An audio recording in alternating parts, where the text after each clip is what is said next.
Dans cette vidéo, j'explique comment un vaccin Covid de Pfizer doit être préparé et administré aux résidents des maisons de repos et de soins, aux membres du personnel. En premier lieu, le vaccin lui-même. Le vaccin se trouve dans un liquide concentré dans un flacon avec, après dilution, 5 doses dans chaque flacon. Le vaccin non dilué peut être conservé pendant 5 jours au frigo à une température entre 2 et 8 degrés Celsius. De quoi avons-nous encore besoin? Un flacon de sérum physiologique, 0,9% chlorure de sodium, et une seringue de 3 ou de 5 ml pour diluer le vaccin. Ensuite, 5 seringues de 1 ml pour administrer le vaccin aux personnes à vacciner. Des vêtements spéciaux de protection ne sont pas nécessaires. De préférence, nous portons un tablier d'infirmier à courtes manches et un masque buccal. Nous respectons évidemment les règles de distance et entre chaque vaccination, nous prenons soin de désinfecter nos mains. Le port de bijoux est interdit, nos ongles sont propres, éventuellement nous pouvons porter des gants. Comment diluer le vaccin? Dans une seringue de 3 ou 5 ml, nous aspirons 1,8 ml de sérum physiologique que nous injectons dans le flacon. Nous évacuons ensuite l'air du flacon dans la seringue.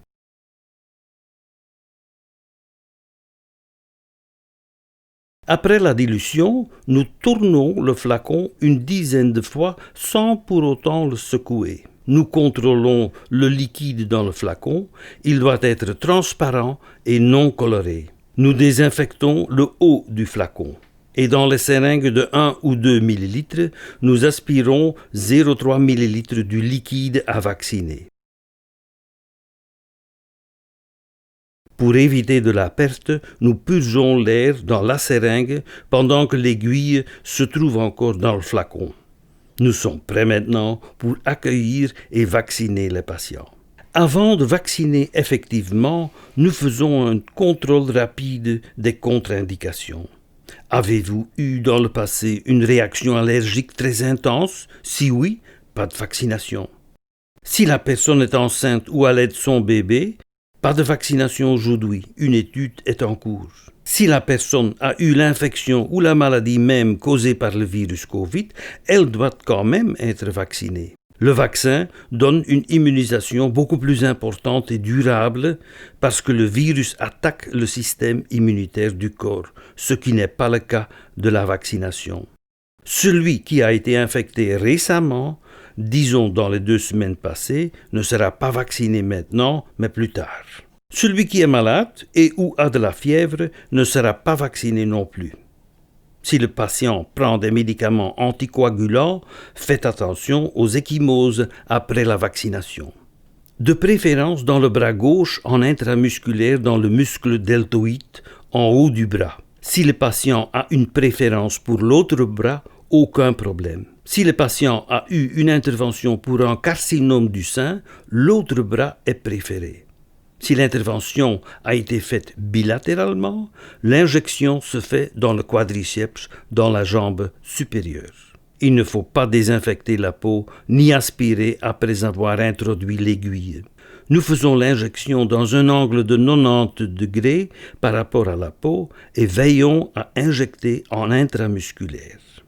Après la vaccination, nous félicitons et remercions le patient, mais informer le patient quand même que comme dans d'autres vaccinations, il y a des effets secondaires possibles. Rassurez de toute façon le patient. Si nécessaire, il peut prendre un comprimé pour le soulager. Il est important de souligner que grâce à la vaccination, nous pourrons reprendre bientôt une vie normale. 21 jours après la première vaccination, le patient doit recevoir la deuxième injection. Ce n'est qu'à ce moment que l'immunisation sera complète.